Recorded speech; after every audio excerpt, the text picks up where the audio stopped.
안녕하세요. 장검중학교 3학년 학생들. 간만입니다. 와방쌤이에요. 방학 잘 보내고 있나요? 다행히 태풍이 큰 피해 없이 지나간 것 같아서 선생님이 참 안심인데요.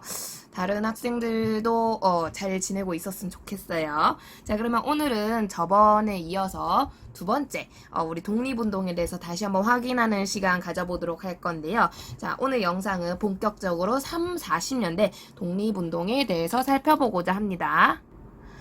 자, 그래서 3, 40년대 독립운동에 대해서 알아볼 건데요. 그 전에 먼저, 요 파트는 어렵기 때문에 선생님이 반복해서 복습을 좀 할게요. 자, 그래서, 이전 시간에 배웠던 20년대 독립운동 큰 흐름만 먼저 간단하게 살펴보도록 합시다. 자, 20년대 국외에서는 당시 일제의 견제가 비교적 약한 걸 이용해서 무장 독립투쟁, 국외 지역에서는, 무장 독립투쟁, 쉽게 말해 무기를 들고 무기와 장비를 마련해서 전쟁을 벌이는 방식의 그러한 적극적인 항일운동이 펼쳐지고 있었는데요. 자, 요거는 사회주의, 민족주의 가릴 것 없이 비슷한 경향을 띠고 있었죠. 약간의 부대 차이는 있지만 그래서 무장독립투쟁이 전개되고 있을 때, 자, 그 과정에서 주로 소규모 부대를 중심으로 게릴라 전술 혹은 기습작전 요런 식으로 해가지고 지형이나 요런 걸 활용해서 대규모 일제 부대를 견제하는 모습을 보이게 되는데요. 그 중에서도 우리가 좀 이름이 유명하다 할 수 있는 최초의 대표적인 큰 대규모의 승리가 바로 봉오동 전투다라고 얘기를 했었고요. 자, 이 봉오동 전투 같은 경우는 당시 홍범도라는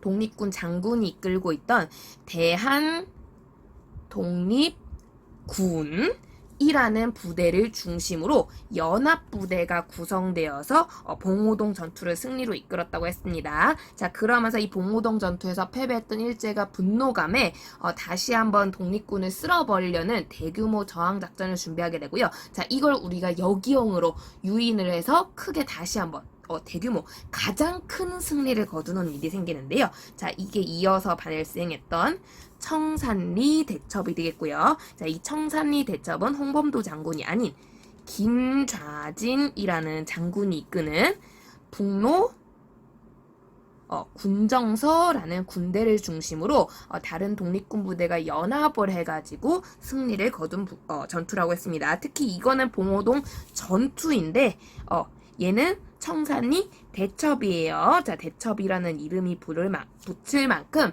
우리 독립군이 가장 큰 규모로 가장 큰 승리를 거두었다라고 볼 수 있고요. 자, 1920년대 초반입니다. 요 시기에는 우리 독립군이 굉장히 잘 나가고 있었다라는 건데요. 문제는 여기에 대해서 일제가 굉장히 분노하게 되죠. 자, 그래서 독립군의 근거지 만주 간도 지역에 독립군의 근거지를 박살내려는 그러한 계획을 세우게 되고요. 그 과정에서 간도 지역에 있는 많은 조선인들, 한인들을 학살하는 일이 발생을 합니다. 자, 이게 역시 20년대에 있었던 간도 참변이라는 사건이고요. 이 간도 참변으로 우리 독립군 부대가 만주 간도에서 활동이 상당히 어려워지게 돼요. 그렇겠죠. 간도의 주민들이 별로 도와주질 않으려고 하니까 무서워서 일제가 그리고 독립군 근거지들이 많이 박살이 났기 때문에 간도 참변 이후 활동이 쉽지 않습니다. 그래서 이 틈을 타서 러시아가 도움을 주겠다라는 그러한 제안에 협조하는 과정에서 독립군들이 자유시라는 곳으로 러시아에 있는 자유시라는 곳으로 이동을 했다고 했고요. 자, 이 과정에서 서일이라는 장군을 중심으로 대한 독립 군단, 홍범도 장군 군대랑 이름이 조금 다르죠.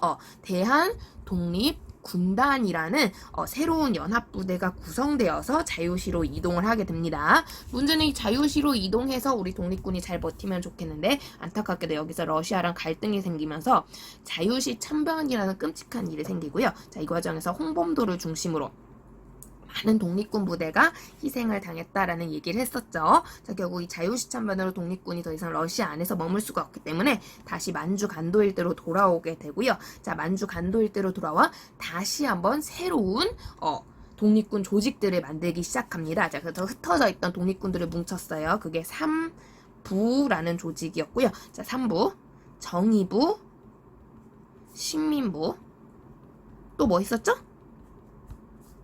또 뭐 있었죠?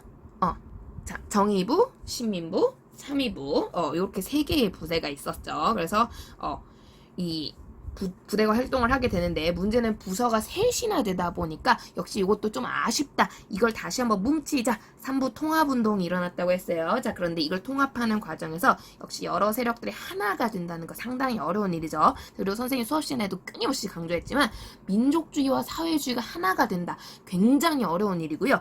얘네가 활동하는 지역이 만주, 간도일 텐데 만주, 간도 자체가 굉장히 영토가 넓어요. 지역이 넓다 보니까 흩어져 있는 부대가 하나로 단결해서 뭉치기가 굉장히 어렵다는 거죠. 그래서 그 결과 다시 둘로 쪼개져서 활동을 하게 되는데, 자, 그 영향으로 북만주 지역에는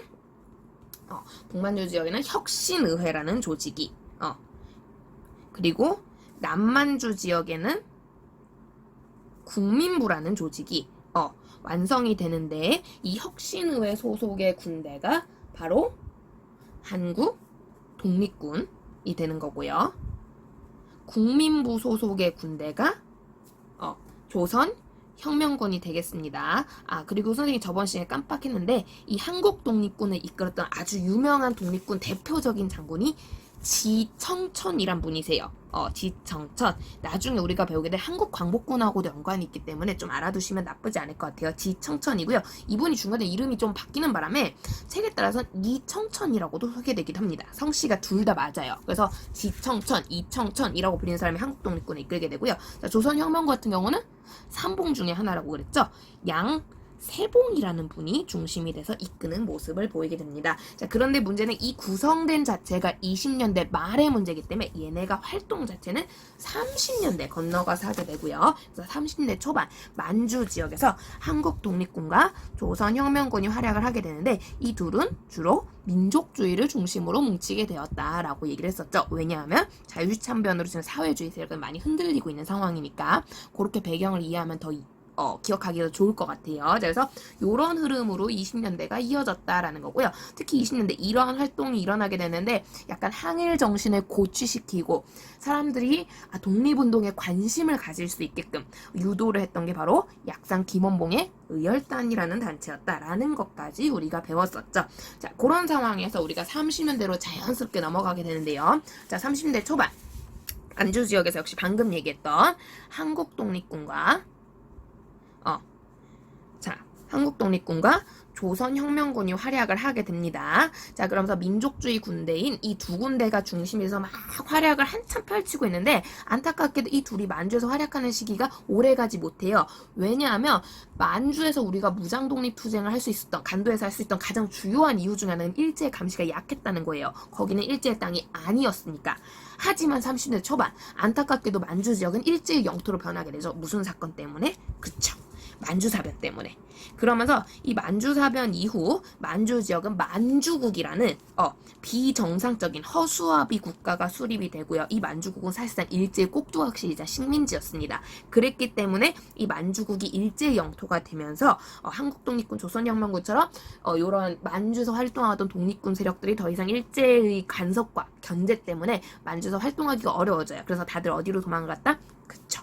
중국 내부로 도망을 간대요. 중국 관내 지역이라고 보통 표현한다고 했었죠. 관내 지역으로 막 도망을 갑니다. 근데 여기서 예외가 되는 비교가 되는 대상이 하나 있었으니 그게 교과서에 등장하는 동북 항일 영군이고요. 이 동북 항일 영군은 심지어 도망을 안 간 상태에서 일제의 감시 속에서 만주에서 활동을 하는데, 그럼에도 불구하고 큰 승리를 거두는 일이 발생했다고 했죠. 그 전투가 바로 보천보 전투. 이 보천보 전투를 이끌었던 유명한 독립군 장군이 바로 북한의 그 최초 수령이었던 김일성이었다. 그래서 굉장히 또 유명하기도 하다라는 얘기를 했었습니다. 은근 그래서 시험 문제 좀 나와요. 얘가 살펴보시 좋겠고요. 하지만 요건 어디까지나 예외. 대부분은 중국 관내로 도망을 갔다. 그리고 도망을 갈 때 워낙 부대들이 다 흩어져 있었고 특히 사회주의나 말할 것도 없었죠. 그래서 이거를 다시 뭉치자라는 움직임이 생겼는데, 그 과정에서 주 활동을 했던 첫 인물이 김원봉이었다라는 얘기를 했었죠. 자, 그러면서 김원봉 흩어져 있는 중국 관내에 있는 모든 독립군들을 뭉치고 싶어 했어요. 인형 가렸다 안 가렸다? 안 가렸다. 그래서 이 김원봉 모든 조선 민족들을 함께 전투하고 함께 전쟁을 치르자라는 그러한 그 의미를 담기 위해서 조선, 민족, 전선, 연맹이라는 단체를 구성을 했고요. 자, 이 조선민족전선연맹 소속의 군대가 조선의용대라는 군대였는데 김원봉은 이념을 안 가리고 다 뭉치려고 애를 썼으나 안타깝게도 김원봉 본인이 사회주의자였기 때문에 이 조선의용대는 사회주의 세력을 중심으로 뭉쳤던 군대였다라고 얘기를 했습니다. 자, 그래서 사회주의는 김원봉이라는 사람을 중심으로 조선민족전선연맹 소속의 조선의용대라는 군대로 뭉치게 돼요. 그리고 이 조선의용대가 무기를 사고 밥 먹고 생활하는데 그런 군자금, 금전적 지원을 같은 사회주의 세력이 아닌 중국 내에 사회주의 반대하는 세력이었던 중국 국민당 소속의 장제스라는 사람으로부터 지원을 받았다라는 얘기까지 저번 시간에 했었습니다. 흐름 잡히고 있나요? 이 정도 반복해주면 조금 잡혔으면 좋겠는데 힘내봅시다 여러분. 계속 반복하면서. 자, 그래서 김원봉을 중심으로 사회주의가 장제스의 지원을 받아 뭉쳐서 활동을 했대. 그러면 민족주의는 뭘 하느냐? 민족주의도 뭉쳐야 되거든요. 김원봉이 저렇게 나설 때 우리라고 가만히 있을 수 없지. 독립운동의 핵심은 우리 민족주의가 나서야 될 거 아니야. 이런 욕심을 가지고 있는 사람들이 있다라는 거예요. 특히 아니 원래 저런 리더 역할 우리가 했어야 되는데 10년대 3.1운동 실패 이후 리더가 되려고 했던 기구 임정에서 이걸 너무 아쉬워한다는 거죠. 이 임정을 붙잡고 있던 임정이 무너져갈 때 살리려고 애를 썼던 사람 김구입니다. 자, 그래서 30년대 김구가 본격적으로 움직이기 시작해요. 자, 김구, 김원봉 못지않게 자기가 이제 사회주의계 김원봉이 약간 리더 역할을 했다면 민족주의계에서 본인이 리더 역할을 하고 싶었던 거예요. 특히 본인은 임정 소속이었기 때문에 대한민국 임시정부가 있었기 때문에 얘가 원래의 역할을 찾게끔 하고 싶었던 거죠. 김구는. 아이고 조금 춥네. 에어컨을 줄일게요. 잠시만요. 자, 그래가지고 우리 김구가 대한민국 임시정부를 알리려고 애를 쓰는데 문제는 당시 임정. 자, 1923년 국민대표회의 이후 임정은 침체기입니다. 활동이 상당히 축소되고 약화되고 거의 무너져가기 일보 직전이었어요. 임정은 사실상 사라져도 이상하지 않을 기구인데 이걸 김구가 이름만 붙잡아 놓은 거예요. 그러다 보니까 활동다운 활동이 없네요. 도망가기 바빴어요. 자, 임정을 다른 민족주의 세력, 다른 독립군 세력이 인정해 줄 리가 없다라는 거죠. 그래서 김원봉이 한창 이거 같은 시기에 이루어지는 거예요. 30년대 초중반 중반쯤 되겠죠. 김원봉이 한참 이런 활동을 하고 있을 때 김구는 안 되겠다. 일단 임정이 활약하려면 임정의 이름부터 알려야겠다. 임정을 소개해야겠어. 임정에 관심을 끌어야겠어. 사람들의 공감, 이해를 사야겠어. 지원을 받아야겠어. 하면서 임정의 이름을 알릴 수 있는 기구를 만들게 되니 그게 바로 교과서에도 나타나 있는 교과서 74쪽에 있죠. 여러분, 그 기구가 바로 한인 애국단입니다. 자, 김구는 지금 사회주의계의 김원봉처럼 많은 관심과 동료를 받고 싶었던 조금 요즘으로 비슷하다고 할 수 있을지 모르는데 관종 같은 느낌의 지금 모습을 보이고 있는 상태. 관종 너무 어감이 안 좋은가? 어쨌든 약간 그런 상태라고 보시면 되겠어요. 그래서 김원봉이 보니까 인기를 끌게 된, 이름을 알리게 된 계기가 의열단이었다는 거지. 그래서 그 의열단을 흉내냈다고 볼 수 있는 한인애국단을 만들게 되는데요. 그렇기 때문에 의열단과 한인애국단은 비슷하다는 거죠. 활동이. 관심을 끌기 좋아요. 무슨 활동을 하니까? 테러, 암살, 그쵸. 누가 봐도 빵빵 이슈가 될 수밖에 없는 사건들을 일으키려고 했다라는 거예요. 문제는 김원봉과 김구의 가장 큰 차이점은 김원봉이 의열단을 만들었던 건 3.1운동 직후 20년대예요. 한참 항일 정신이 막 고취되고 있을 때, 사람들의 독립운동이 관심이 컸을 때. 반면 김구가 한인애국단을 만든 건 30년대 초중반이죠. 일제가 만주사변에 승리하면서 뭐야 우리나라 독립 못하겠네. 많은 민중들이 실망하고 희망을 잃어가고 절망하고 있을 때, 독립에 대해서 꿈을 잃어가고 있을 때, 그런 시기예요. 그러다 보니 독립을 위해 싸웁시다. 사람 오겠습니까? 안 오겠습니까?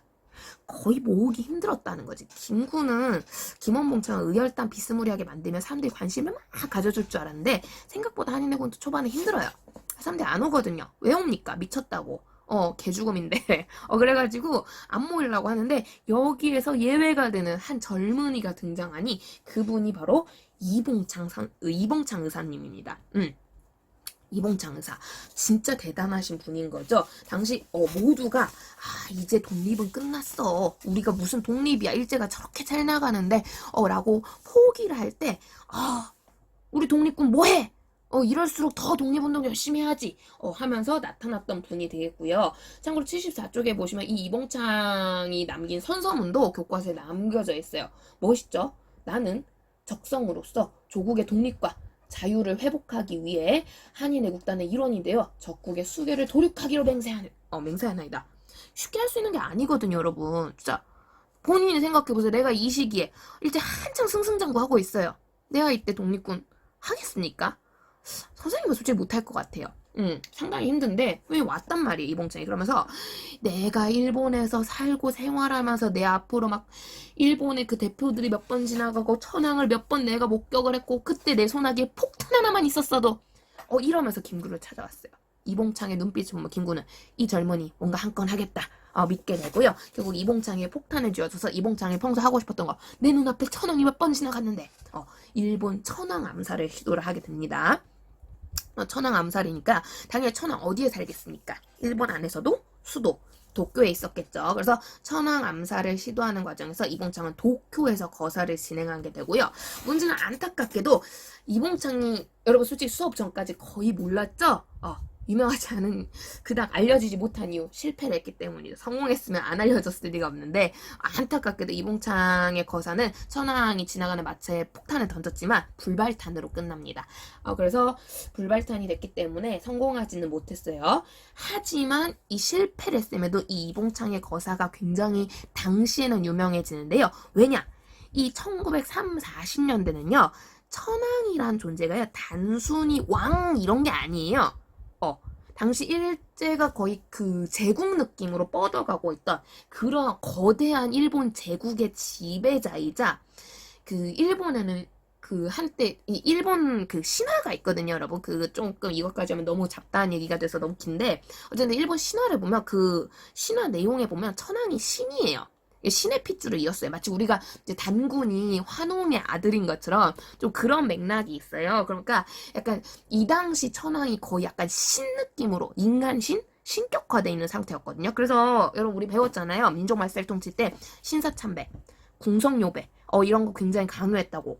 이때 신사가 천황을 신으로 모셔놓은 신사예요. 그러니까 천황을 신으로서 인사를 드리는 거야. 그러니까 궁에다가도 절을 해야 되는 거야. 궁성요배를 하는 거야. 그런 뉘앙스였거든요. 그러니까 일본인이라면 이 당시 천황이 신 같은 존재였는데 그러니까 쉽게 얘기하면 불교 신자들한테 부처님이고 기독교 신자들한테 예수님, 하느님 같은 그런 존재였었는데 이봉창이 그런 분한테 폭탄을 던지려고 한 거예요. 우리의 신을 죽이려고. 얼마나 충격적인 사건입니까? 이 실패했기에 망정 이제 일본 당시 일제 사람들 입장에서는 엄청난 일이었다라는 거지. 그런 점에서 굉장히 이슈화가 될 수밖에 없었고요. 그러면서 한인애국단 이름이 조금 알려지기 시작합니다. 자, 결국엔 이 과정에서 나도 이봉창 같은 이봉창이 한해 풀어줘야겠다. 이봉창이 진짜 대단한 일을 했지만 실패라는 점에서 얼마나 한이 컸겠어. 나야말로 한인애국단에서 성공을 하고 말겠어. 적국의 수괴들을 도륙하고 말겠어. 하는 유명한 청년이 등장하니 바로 그 청년 윤봉길인 거죠. 20대 중반. 아직 젊은 나이. 요새 20대 중반이면 한창 취준생이죠, 여러분. 남학생 같은 경우에는 군대 갔다고 복학해가지고 막 정신없는 시기네요. 그럼 이제 막 대학생. 막 엄마 용돈 줘, 나 술 먹게 뭐 이럴 나이 때인데 이때 윤봉길이 두 아들의 아버지였어요. 20대 중반에 이때 이제 결혼을 좀 빨리 하는 시기니까 지금보다는. 그런 상태에서 내가 두 아들에게 부끄럽지 않아. 아버지가 돼야겠다. 내가 이봉창의 한을 풀어야겠다. 하면서 역시 김구를 찾아서 나도 독립운동을 하고 싶습니다. 라고 얘기를 하게 된 거고요. 자, 이봉창 때 실패의 경험이 있는 거죠. 자, 이때 김구는 윤봉길에게 2개의 폭탄을 쥐어주게 됩니다. 근데 이 과정에서 되게 이게 엄청 슬퍼요, 여러분. 내가 이때 수업 시간에는 시간이 없어서 미처 얘기를 못했는데 워낙 유명해서 아는 친구도 있을지 모르겠어요. 실은 윤봉길이 2개의 폭탄을 준비해가요. 2개란 얘기는 그러니까 말 그대로 그러니까 이게 한 개는 던져요. 나머지 한 개는 뭐 했을까요? 한 개는 이제 거사용으로 쓴다. 테러용으로 썼어. 이봉창 때처럼 만약에 폭탄이 불발탄일 경우 이 불발탄을 대체할 수 있는 비상용 폭탄이자 만약에 던졌는데 불발탄이 아니야 성공했어. 이 두 번째 폭탄은 자결용이 되는 거거든요. 그러니까 이 윤봉길 의사 같은 경우는요. 애초에 이 거사를 참전할 때 폭탄을 던지러 갈 때 나 죽을 겁니다. 각오를 하고 가신 거예요. 두 아들의 아버지였고요. 아직 20대 중반이 한참 젊은 나이란 말이에요. 근데 죽음을 각오하고 가야 되는 거예요. 김구 입장에서 얼마나 윤봉길 의사에게 미안하겠습니까? 20대 청년을 사지에 몬 거잖아. 어떻게 보면은 얼마나 미안하겠어요. 실제 김구는 광복 이후에 가장 먼저 윤봉길의 산소를 찾았다고 해요. 윤봉길의 묘소를 찾아서 참배를 했다고 알려져 있는데요. 얼마나 슬펐겠어요. 그래서 그 김구가 이제 그 윤봉길이 거사를 치르기 전, 그러니까 윤봉길 거사는 이제 수업 시간에 얘기했었죠. 윤봉길은 당시 이제 중일 전쟁으로 일제가 상해를 점령한 것을 기념해서 상해 점령식 파티를 열려고 할 때 이 파티가 열리는 상해 홍커우 공원에서 요 홍커우 공원에 모여있는 일본 대표 간부들을 상대로 테러를 펼치려고 하는데 이 사건을 벌이기 전 윤봉길에게 그 맛있는 거 하나라도 더 사먹이고 싶고 좋은 옷 하나라도 더 입히고 싶고 한 거예요. 그 과정에서 이제 윤봉길이 시계를 하나 구입을 하게 됐는데 왜냐면 거사 시간 정확히 알아야 되니까 시계가 필요하죠.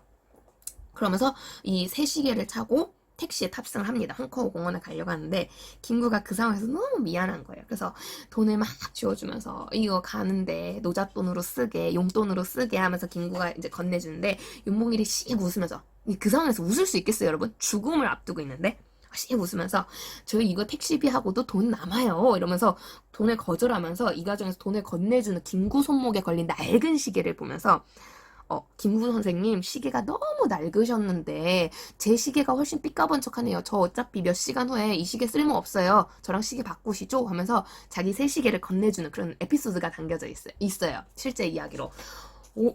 이 여러분 이 쉽습니까? 이 대사가 얼마나 슬퍼요. 몇 시간 후면 나 쓸모없다고. 죽음을 각오한 거예요, 이분은. 그런 상태에서 이분 상해로 건너가서 홍커우 공원에서 거사를 치릅니다. 결과는 여러분도 다들 아시다시피 훌륭하게 성공을 하게 되고요. 이때 윤봉길이 이제 도시락과 물통 2개의 폭탄을 준비해서 가는데 던진 건 물통 폭탄. 많이 도시락으로 알려져 있죠. 물통 폭탄을 실제로 던지고요.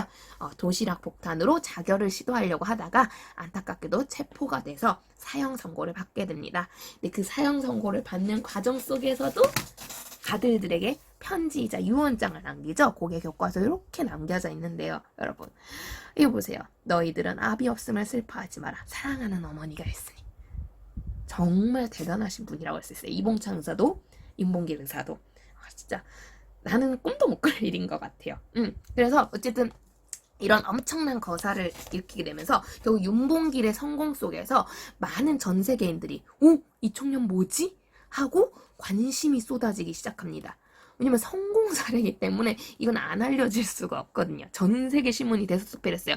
상해 기념식 도중에 테러 발발. 우리 막 9.11 테러 뭐 여기저기 뭐 IS 테러 막 뉴스에 나오는 것처럼 테러 발발하면서 막 뉴스가 나와요. 그래서 이 윤봉길 청년은 뭐지? 무슨 단체 소속이지? 누구의 지시를 받았지? 막 이제 관심을 끌 때 이때 다 누가 등장하느냐? 김구 선생님 나타난 거죠. 김구 목적을 달성해야 되니까 한인의 국단의 목적이 뭐였죠? 뭘 알려야 된다? 그쵸. 임정을 알려야 되거든요. 우리 윤봉길은 임정이 만든 한인의 국단 소속의 청년이었고 나 김구의 지시를 받아 이 거사를 치렀다. 우리는 독립을 원한다. 뭐 이런 것들을 이제 알리게 되죠. 그러면서 김구라는 인물, 대한민국 임시정부라는 독립단체가 굉장히 많은 관심을 끌게 됩니다. 자, 특히 이때 김구가 상당히 김구라는 사람에게 관심을 가지게 된 사람이 바로 일본과 전쟁 중이었던 일제와 전쟁 중이었던 중국이에요. 이때 중국 최고 권력자가 바로 앞에서도 말했던 장제스입니다. 물론 장제스가 마오쩌둥하고 경쟁 구도긴 했지만 초창기에는 마오쩌둥보다는 장제스 세력이 훨씬 셌기 때문에 장제스가 이제 중일전쟁을 이끌고 있었던 상황이거든요. 근데 이 중일전쟁 일본하고 전쟁 중이니까 일본의 그 장군들 간부들 죽이려고 중국군이 얼마나 애를 썼겠어요.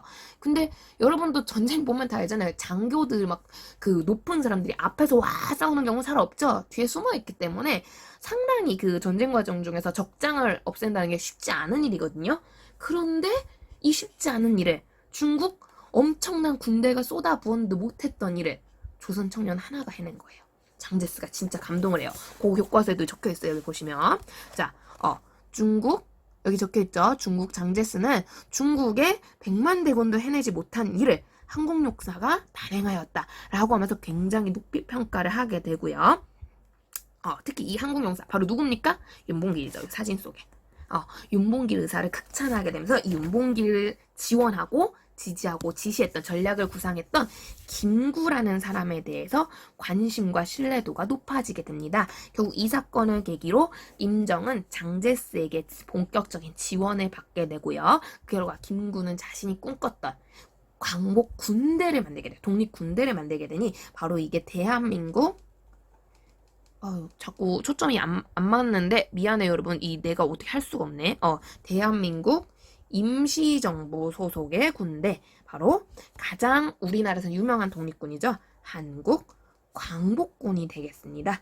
한국 광복군이 여기서 활동을 하게 되고요. 자, 장제스의 지원을 받아요. 자, 요게 바로 앞에서 봤던 한창 김원봉이 요런 거 활동하고 요걸로 이름을 좀 알리고 있을 때 김구는 이제 한인애국단을 통해서 이제 막 한국광복군을 만들었다 이렇게 보시면 되겠습니다. 그래서 30대 후반 한국광복군이 만들어지게 되고요. 김원봉은 활동을 하고 있는 상태인 거죠. 근데 그래서 여러분 지금 보면은 물론 늘 얘기하지만 말고도 군대들이 있습니다. 여러 부대들이 있어요. 고등학교 가면 이게 추가가 되실 거예요. 근데 이제 가장 핵심 줄기가 될 수 있는 가장 규모가 컸던 유명했던 부대가 바로 김원봉의 부대와 김구의 부대였다라고 보시면 되겠고요. 실제 나중에 가면 이 둘이 거의 다 통합을 하게 되거든요. 사회주의 세력과 민족주의 세력 거의 통합을 하기 때문에 이 둘을 중심으로 보는 겁니다. 그래서 다시 정리할게요. 그래서 김원봉이 조선 민족 전선 연맹이라는 단체를 만들어서 조선 의용 대라는 부대를 구성해서 요거는 사회주의 중심의 군대라고 했었죠. 장제스의 지원을 받아 활동 중이었고요. 자, 요것보다는 조금 뒤늦은 타이밍에 김구가 대한민국 임시정부 일부러 내가 지금 풀네임으로 적어야 임정이라고 안 적고 대한민국 임시정부 소속의 한국 광복군을 구성하게 되고요. 자, 이 한국 광복군으로 점점점 민족주의 세력들이 집합을 하게 되면서 사실상 이게 민족주의 통합 군대가 됩니다. 그러면서 여러분 앞에서 내가 살짝 언급했던 지청천이 이게 초창기 지도 그 장군 역할을 맡아요. 이런 거 보면은 흡수를 했구나라는 걸 알 수 있는 거죠. 한국 독립군 같은 세력들을. 그래서 지청천 같은 사람들이 이끌게 되는데 역시 이것도 장제스의 지원을 받고 있었다는 거죠. 그래서 여기는 이제 막 만들었어요. 훈련을 막 하는 거고요. 얘네가 훈련을 하고 있을 때 이제 김원봉은 장제스의 지원을 받아 조선의용대로 이미 활동을 시작을 합니다. 문제는 자 계속 얘기하지만 장제스는 사회주의를 안 좋아하는 사람이에요. 이 사람은 중국의 국민당이라는 세력이거든요. 사회주의는 마오쩌둥이었죠. 그래서 굉장히 그 사회주의를 싫어하는 사람이었기 때문에 상대적으로 김원봉에 대한 뭐랄까 신뢰도, 믿음 이런 것들이 장제스가 그닥 좋다고 보기는 어렵겠죠. 그러니까 지원을 해주긴 해주는데 김원봉에게 상대적인 거긴 한데 이런 게 절대적이라고 할 수는 없는데 조금 이제 충분하진 않습니다. 특히 이제 사회주의 세력들은 계속 강조하지만 미래 이제 경제적인 평등을 이뤄낸 국가를 성립시키는 게 가장 큰 목적이기 때문에 이 사람들은 궁극적인 목적이 독립이 아니에요. 그러니까 내가 이 사회가 평등한 사회를 만들고 싶은데 평등을 하려니까 일단 식민지 상태에서 벗어나야 되는 거야. 그래서 독립운동을 하게 되는 거거든요. 그러니까 이분들은 독립 이후에도 할 일이 너무 많으신 거야. 마음이 얼마나 급하겠어요.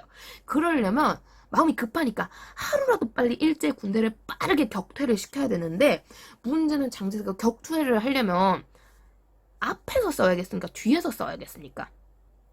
한 놈이라도 죽여야죠. 앞에서 싸워야 되거든요. 근데 이 결국 조선의용대는 지원을 받기 때문에 중국 군대 명령 아래에서 움직일 수밖에 없어요. 근데 이 중국의 장제스가 얘네를 앞으로 안 보내는 거죠. 신뢰도가 떨어지니까. 내가 싫어하는 사회주의 세력이니까 얘네가 활약하는 걸 원하지가 않는 거예요. 그래서 조선의용대가 거의 뒤에서 백업 역할을 해요. 그러니까 앞에서 직접 전투에 나서고 막 적군 죽이고 찌르고 막 싸우고 이런 게 아니라 그런 거 안 하고 뒤에서 부상병들 오면 간호죠. 치료해주고 붕대 싸주고 혹은 포로 잡혀면 포로들 이제 정복해내고 이게 뒤에서 백업 역할만 하는 거예요. 조선영이 갑갑한 거죠. 내가 이러려고 이 군대 온 게 아닌데 김원봉 원래 뭐 하던 사람입니까? 암살 테러. 와, 나 그런 거 하고 싶어서 온 건데 그 전쟁하면서 와 적군 그 내 한을 풀려고 왔는데 왜 뭐야 뒤에 일본군 구경하기도 힘들어. 중국 군대 치료하기 바빠. 속상한 거예요 조선의용대가. 그래서 이 조선의용대 내부에 불만 세력이 점점 늘어납니다. 나 이러려고 이 군대 온 거 아니에요. 장제스한테 얘기해가지고 좀 우리도 앞에 싸우는 역할을 좀 맡겨주세요 하고 이제 조선의용대 내부 불만 세력이 김원봉한테 이제 얘기를 하게 되는데 문제는 이 군대의 리더였던 김원봉은 정작 이러한 활동에 대한 불만이 적었어요. 왜냐하면 김원봉은 원래 의열단이란 단체를 구성했던 사람이거든요. 의열단 활동하면서 한계를 느꼈던 사람이에요. 폭탄 테러만으로는 안 되는구나. 전쟁을 해야 되는데 우리끼리 전쟁하는 거 쉬운 게 아니야. 근데 내가 군대를 구성해서 어쨌든 전쟁에 참가를 하고 있거든. 의열단에 비해서 훨씬 발전적인 활동이었다는 거지. 심지어 이 발전적인 활동을 사회주의끼리 하는 게 아니라 비록 중국 세력이긴 하지만 다른 세력과 연합을 해가면서 이게 진짜 엄청난 거예요. 다른 이념이 합쳤다는 거. 힘을 합쳐서 함께 운동을 해. 얼마나 발전적이고 뜻깊은 일이야. 김원봉은 이게 상당히 의미 있다고 생각을 한 거예요. 그러니까 조선의용대를 달래가면서 괜찮아. 지금 활동도 의미 있어 하지만 조선의용대 내부의 불만 세력들은 그렇게 생각을 안 하는 거죠. 결국엔 이 내부 불만 세력들이 안 되겠다. 김원봉하고 같이 일을 못 하겠어. 김원봉을 제외해서 이동을 하게 돼요. 그래서 장제스가 아닌 같은 중국 사회주의 세력인 공산당, 마오쩌둥의 지원을 받는 식으로 이동을 하게 되고요. 이때 마오쩌둥이 중국의 화북지방이라고, 여러분 황하강 들어보셨죠? 황하강 이북 지역에서 많이 활동을 하게 됩니다. 자, 그래서 이 화북지대로 이동을 했다. 그래서 얘네를 조선의용대 화북지대라고 부르게 되고요. 당연히 김원봉은 있어요, 없어요? 김원봉은 불만이 없었으니까 여기에 참가 안 하겠죠. 김원봉이 없는 상태에서 마오쩌둥 공산당의 지원을 받는 방향으로 움직이게 됩니다. 근데 문제 리더가 없는 상태거든요. 그러다 보니까 이 활동에 한계가 있겠죠. 그런 과정에서 마침 마오쩌둥이 아까도 했지만 사회주의가 다 온 거 아니에요. 민족주의 다 온 건 아니거든요. 마오쩌둥 밑에서 이미 활동하던 그러한 사회주의 독립군 부대도 있었어요. 그런 애들하고 얘네를 마오쩌둥이 이제 지원하는 김에 연합을 시킨 거죠. 그러면서 김원봉을 대신할 새로운 리더가 나타나게 됩니다. 자, 그래서 조선의용대, 잠시만요. 쌤이 잠깐 자리를 비웠다 왔는데, 조선의용대 화북지대로 이동을 하고, 이 사람들이 아까도 했지만 새로운 리더, 데리고 와서 새롭게 다시 한번 마오쩌둥과 연합을 해서 지원을 받으면서 새로운 독립군 부대를 구성하게 됩니다. 자, 요 리더가 바로 이번에 또 다른 김두봉이었고요. 그쵸? 김원봉이 아니라 김두봉. 이 김두봉이 그래서 사회주의 세력 중에서도 독립운동을 하는 세력을 동맹시켰다 해서 조선 독립동맹이라는 마오쩌둥의 지원을 받는 새로운 세력을 구성을 해요. 새로운 단체를 구성하고요. 이 조선 독립동맹 소속의 군대로서 조선 의용군을 만들게 됩니다. 김원봉은 조선 의용대였죠. 김두봉은 조선 의용군을 구성하게 됩니다. 자, 그래서 얘네가 중국 공산당 마오쩌둥 세력과 연결해서 막 활동을 하게 되고요. 열심히 활동합니다. 자, 그런데 문제는 그러다 보니까 남아있는 세력이 있죠. 자, 김원봉을 비롯해 그래도 난 이 활동 괜찮은 것 같은데 조선의용대 남아있는 분들이 있어요. 이 남아있는 분들의 세력이 크게 악화가 됐거든요. 많은 사람들이 김도봉 세력으로 넘어갔기 때문에. 그러면서 이대로는 우리 활동이 어렵겠다. 그럼 남아있는 조선의용대 세력은 어떨까라고 이제 고민하고 있을 때, 이때 얘는 장제스에 지원해봤다고 했잖아요. 이 타임이 이제 장제스가 한국광복군을 소개를 하는 거죠. 그래서 여러분, 선생님이 수업 시간에 보여줬던 영화 암살을 보시면요, 바로 김원봉이 김구를 찾아가게 됩니다. 그래서 김구의 군대 한국광복군과 연합하는 모습을 보게 되는데요. 자, 그 장면 까먹었을까봐 선생님 지금 살짝 넘어가서 보도록 하겠습니다. 자, 여러분 잠깐 같이 볼까요?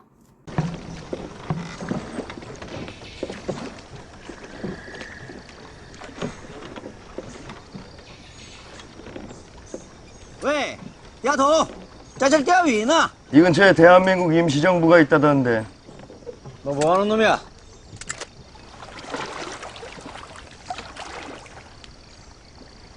가 선생께 전하시오.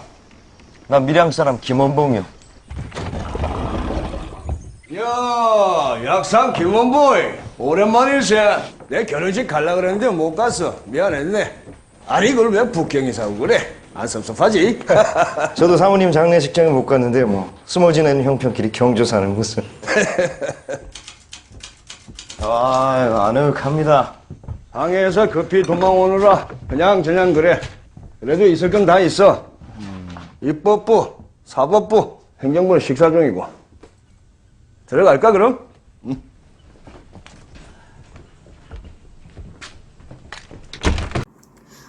자, 보고 왔나요, 여러분? 그쵸? 지금 김원봉 선생님께서 김구 선생님을 찾아가는 장면을 보고 왔어요. 그죠?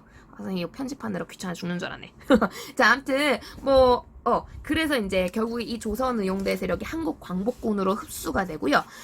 이제 뿅아리죠, 뿅아리. 뿅아리 연습대는 아니고 뿅아리 이제 독립군, 한국광복군이 이 김원봉 세력과 의기투합을 하게 되면서 굉장히 군사력이 업데이트가 됩니다. 그 결과 본격적인 독립군 전쟁에 임할 수 있는 군대로 자리 잡게 되고요. 그 결과 교과서 여기 첫 줄에 나오죠. 76쪽입니다. 일제가 태평양 전쟁을 일으켰을 때 이때 임시정부 역시 즉각 일제에게 선전포고를 하게 됩니다. 즉 한국광복군은 태평양 전쟁 때부터 본격적인 활동을 시작했다라고 볼 수 있는 거죠.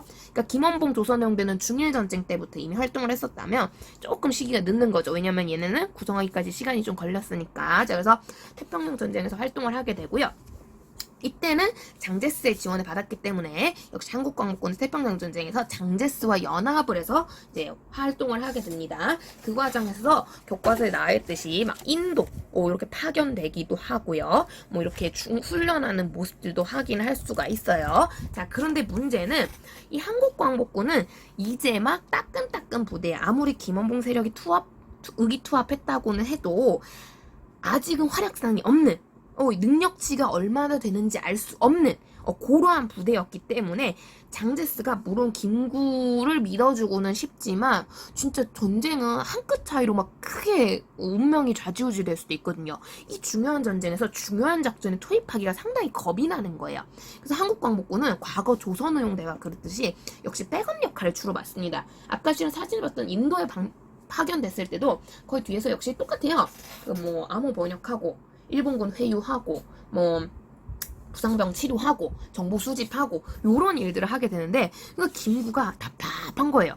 내가 이러려고 이런 군대 만든 게 아닌데 나도 지금 활동하고 싶은데 이 김구는 여기서 이제 인정의 이름을 더 드높이고 싶었거든요. 그래서 실은 김구가요. 그런데 이거는 이제 교과서에는 안 나오지만 실은 김구는요. 이 한국광복군 활동함과 동시에 아까 얘기했던 이제 빠져나온 세력 있잖아요. 바로 이 김도봉 세력하고도 연합하려고 해요.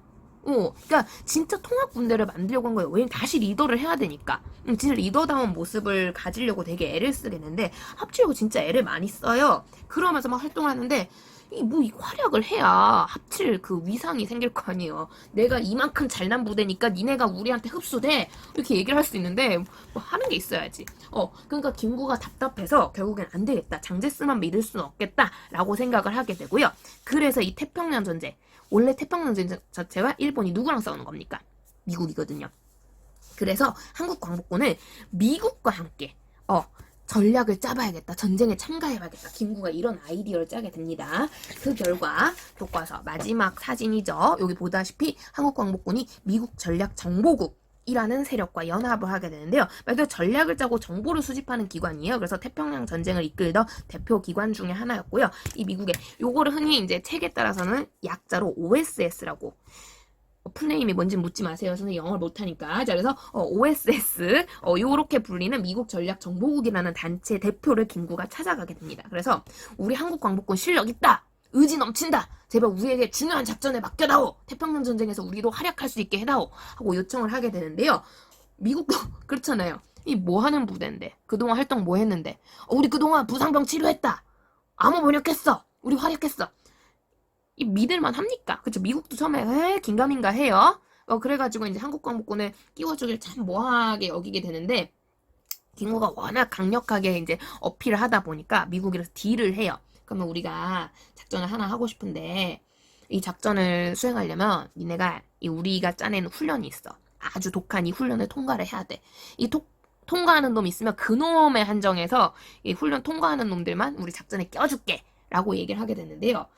이 훈련이 얼마나 지속했으면 미국 정작 군대도 통과한 사람이 없었다고 선생님 수업 시간에 이건 얘기를 해줬었죠. 그래서 엄청 지독한 훈련인데 요거를 당시 김구가 뽑았던 한국 광복군 대표 인물들이 다들 통과를 하게 됩니다. 그 훈련에 참가했던 사람 중에 하나가 그 군함도 영화에 송중기가 그 훈련에 참가하다가 군함도로 가는 걸로 보이는데 잘 모르는 학생도 있을 것 같아서 요것도 영상 한번 보고 오겠습니다. 오늘 영상 조금 길겠네요. 이것 때문에 같이 보고 올게요. 잠시만요.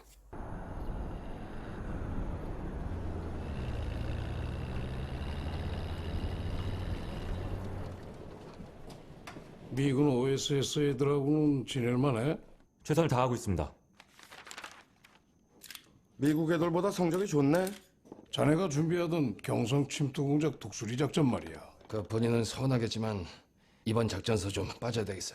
아, 최근 OSS 쪽에서 도는 정보가 우리 쪽으로 좀 흘렀어. 지난주에 미국에서 신형 폭탄을 개발했는데 그 위력이 상상을 초월한다는 거야. 폭파 중심지에서 200km까지 터지는 폭탄이래. 그걸 B-29에 싣고서 이 외놈들 본토에 떨어뜨려 그거야 대면 확인 안 된 뜬구름 같은 얘기고 중요한 건 소련이 조만간 참전할 거란 거야. 벌써 미국이 오키나와까지 점령한 상태에서 소련까지 붙으면 일본은 더 이상 버틸 힘이 없거든. 전투에서 승리보다 전쟁에서 승리를 준비해야 하는 시점이야. 해방을 앞당기려면 힘을 모아야 하고. 자, 여러분 영상 잘 보고 오셨나요? 역시 우리 송중기 너무 잘생겼죠, 그죠? 볼 때마다 감탄이 나옵니다. 아무튼 그래서 이렇게 멋진 우리 독립군 부대들이 독립군 그 투사들이 열심히 활약해서 훈련을 통과한 덕분에 OSS는 김구와 한국 광복군을 진정으로 인정을 해주게 되고요. 그 결과 우리의 한국 광복군은 미국과 함께 특별한 작전에 뛰어들게 됩니다. 참전하게 되는데요. 자, 그 작전이 무엇이냐? 바로 이 작전. 한국 광복군 하면 가장 중요한 작전이라고 볼 수 있는데요. 바로 국내 진공 작전입니다. 영상에서는 독수리 작전이라고 표현이 됐는데요. 실은 당시에 실제 그 작전명이 독수리 작전이었다고 해요. 뭐 이글 프로젝트인가 해가지고. 근데 이제 그거를 현재 우리 역사적 용어에 맞게 다시 이제 명명을 한 게 국내 진공 작전이에요. 자, 이 국내 진공 작전이란 무엇인가? 이 당시 이제 우리 미국이 일제와 붙고 있던 전쟁이 태평양 전쟁이었다라는 얘기를 했는데요. 자, 태평양 전쟁은 특성상 못난 지도 다시 한번 조금 등장하겠습니다. 자, 일본의 군대가 물론 중일 전쟁으로 맞붙는 군대도 있었겠지만 일단 태평양 전쟁에서 한정해서 봤을 때는 미국과 일제가 붙는 거니까 다 군대가 어디로가 있겠습니까? 그죠? 자, 우리 태평양을 기준으로 봤을 때 위치는 일본의 동쪽에 미국이 있는 거거든요. 그쵸? 아메리카 대륙이 약간 모래시계 모양이에요. 그래서 미국의 군대는 서쪽으로, 일본의 군대는 동쪽으로, 집중적으로, 특히 해군이 투자가 돼 있는 상황인데요. 그래서 요 중간에 태평양에서 두 군대가 맞부딪혔다고 해서 이 전쟁이 태평양 전쟁이에요.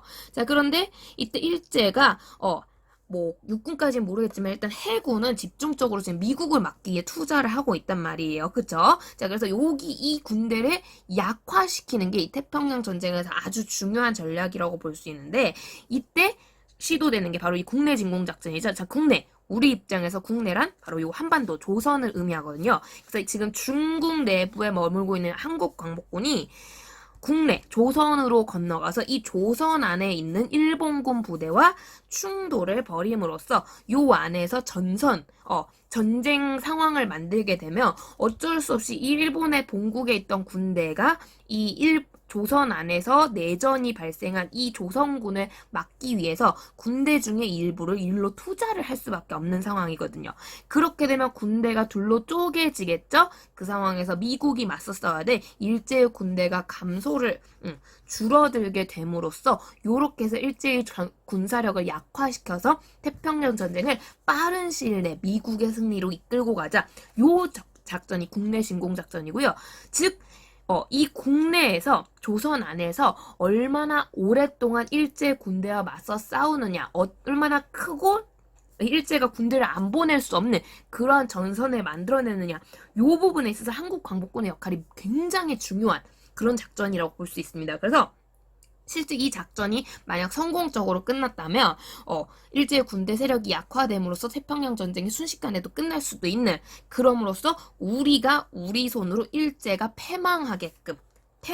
패배해서 망한다는 거죠. 패망하게끔 유도시킬 수 있는 굉장히 활약할 수 있는 작전이라고 볼 수 있어요.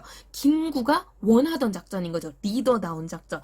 정말 작전의 끝판왕이라고 볼 수 있는데, 그런데 얼마나 김구를 비롯해 한국광복군 기대가 가득하겠습니까? 그죠? 그래서 이 작전 성공시키기 위해서 더더욱 훈련에도 매진하고 정말 애를 많이 씁니다.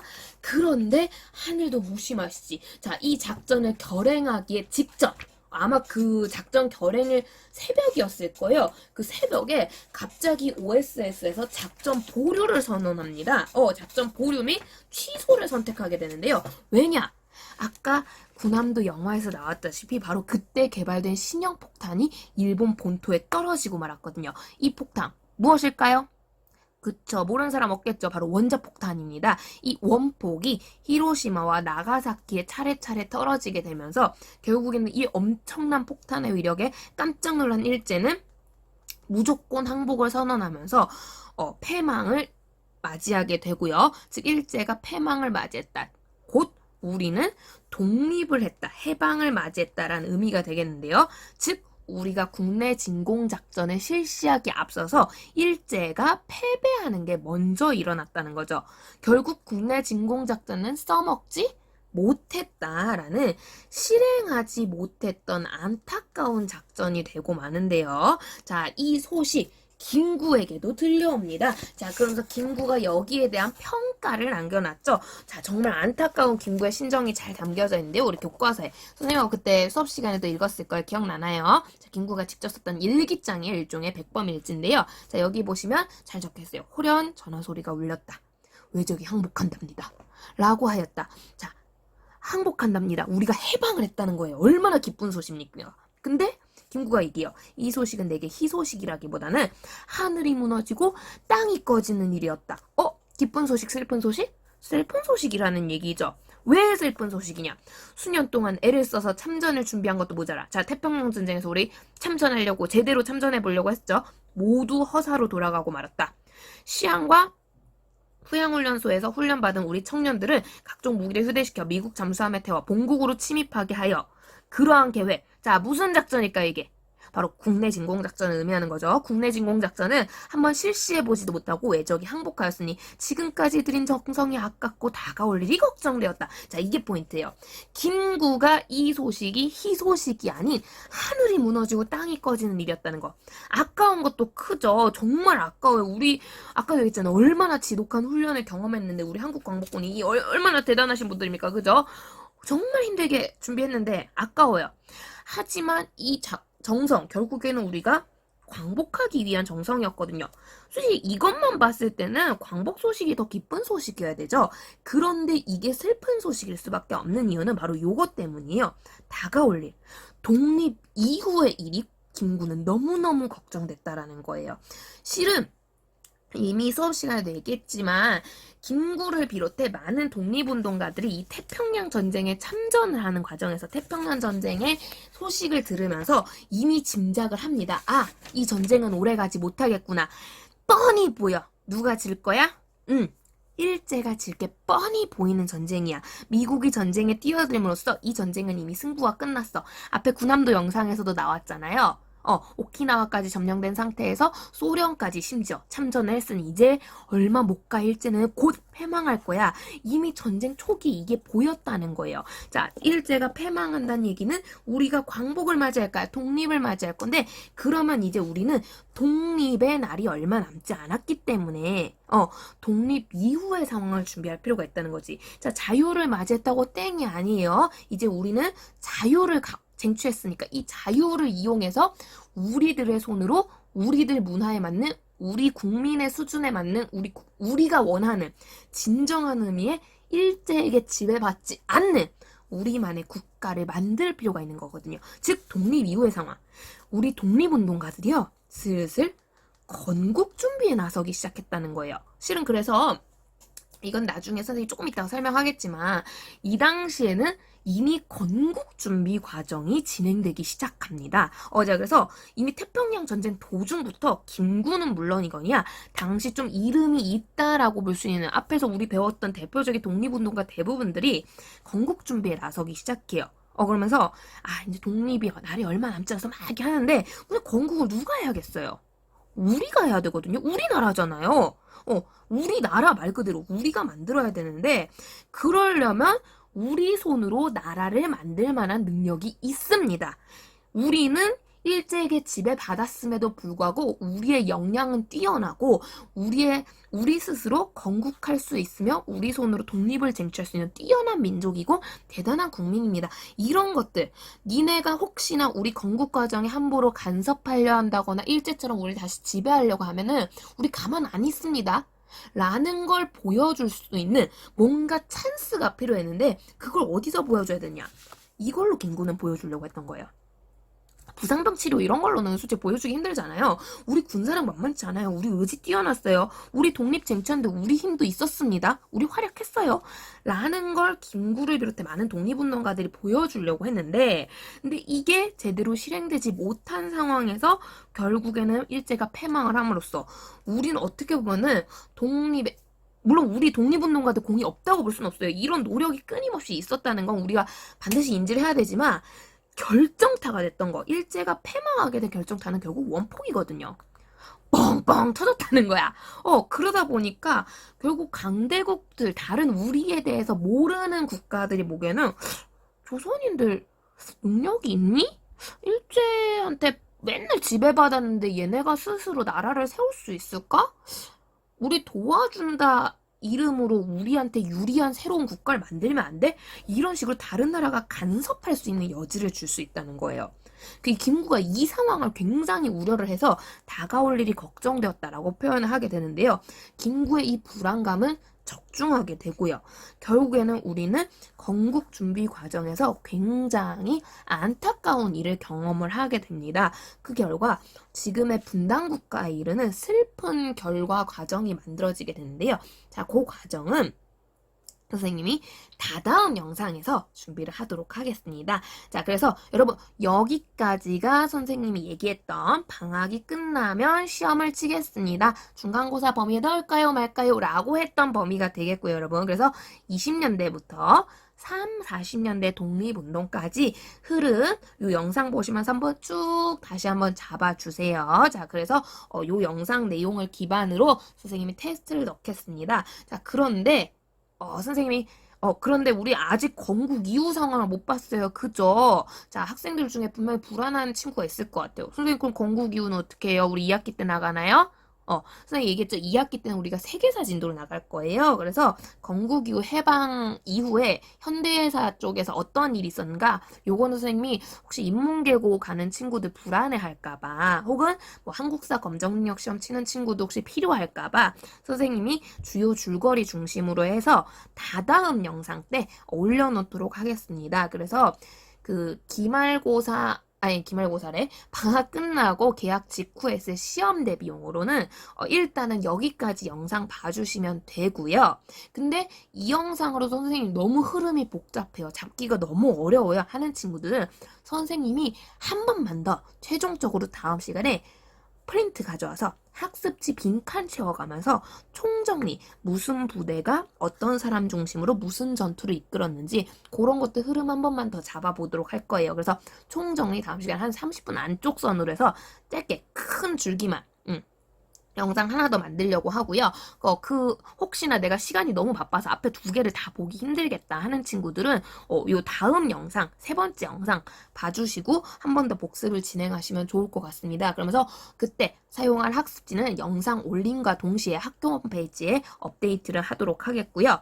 그래서 혹시 필요한 친구들은 학교 홈페이지에 있는 그 학습지 보시면서 같이 하셔도 괜찮을 것 같아요. 그리고 그게 끝나면 그 다음 영상, 네 번째 영상부터는 이제 아까 얘기했던 그런 인문계고 진학 학생들이나 학국사 공부가 더 필요한 학생들, 이 학생들을 위한 현대사 파트 영상을 몇 개 더 올리도록 하겠습니다. 그래서 필요한 친구들은 꼭 보고요. 특히 내가 인문계고 갈 생각이 있다 하는 친구들은 무조건 시청해 주시기 바랍니다. 실은 현대사 파트도 중요한 파트거든요. 그런데 이제 선생님이 시간 관계상 못 다루는 게 너무 미안해서 이 영상 올리는 거니까 꼭 좀 확인을 해주셨으면 좋겠습니다. 방학 이제 한 2주 정도 남았는데 선생님이 조금 더 부지런하게 더 빨리 영상 올리도록 할게요. 자, 그럼 다음 영상 때 보겠고요. 여러분, 다음 영상 보시려면 항상 기억하죠? 구독, 알림 설정 잊지 마시고요. 자, 그럼 다음 영상에서 봅시다. 안녕.